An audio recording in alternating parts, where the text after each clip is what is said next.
Descent brought to you by Myra. Be Vita Brighter with Myra's vitamin powered. Signal Super Spikers ilalaglag ang Creamline sa semifinals. Tinik daw kasi baka makapasok. Valdez, gagawin pa kayong first six dahil injured sina Gemma at Pons. Signal Super Spikers, isa sa mabigat na kalaban ng Creamline na matagal na palaging natatalo ang CCS. Creamline makabawi na kaya ngayon sa laban. Bibigyan natin ng preview ang kanilang magiging game sa paparating na March 21, 2026 bago ang laban. Kaya before that guys, please nakikiusap ako, road to 5k subscribers tayo. Huwag niyong kalimutan mag-like, comment, and subscribe, and pa-hit the notification bell for more PBL UAAP volleyball updates dito sa Pilipinas. Maraming salamat sa support, pa-like and share na rin, and God bless.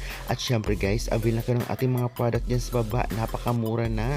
Meron tayong Chocomucho t-shirts, Creamline t-shirts na talaga namang magagamit yung remembrance, napakamura nito. Ngunit sulit naman yung bayad nyo, depende na lang sa price. At syempre, sports shoes, sports bag, aqua flask, at face towel. At syempre, iba pang mga gamit nyo pang araw-araw. At kung ayaw nyo naman ng aking mga product, pwede naman gamitin nyo ang aking link. Nakatulong na kayo sa akin. Maraming salamat. Kahit kunting komisyon ay talagang ipapathank you ko. Thanks again. Well, talaga namang magaganap na ang laban sa paparating na March 21, 2026 sa pagitan nga ng Signal versus Creamline Cool Smashers. Na isa na sa inaabangan ng lahat at magaganap ito 6:30 PM sa Fairall Center ang venue. Grabe bakbakan ito sa pagitan ng rank 2 na Signal versus rank 5 na Creamline. Alam naman natin bukod sa PLDT, Signal din ang talagang matinik na kalaban nitong Creamline kahit noon pa na minsan na silang tinatalo. Kaya naman tiyak magandang laban ang ating mapapanood. Kaabang-abang din kung si Valdez pa ba ang gagawing first six o di naman kaya magbabalik na itong sina Gemma at Pons na wala nang nakaraang laban nila kontra sa Farmfresh Foxes.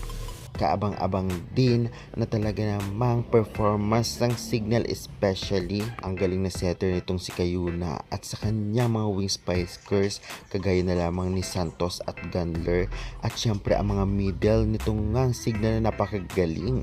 Kaya syempre, aabangan to ng lahat ng laban na ito. Ilalaglag kayo ng Signal ang Creamline sa semifinals o di naman kaya gagawin ng lahat ng Creamline para naman matalo ang Signal dahil sure bull na ang Signal sa semis. Kaya guys, pa-comment na lang, pa-subscribe for more valuable updates.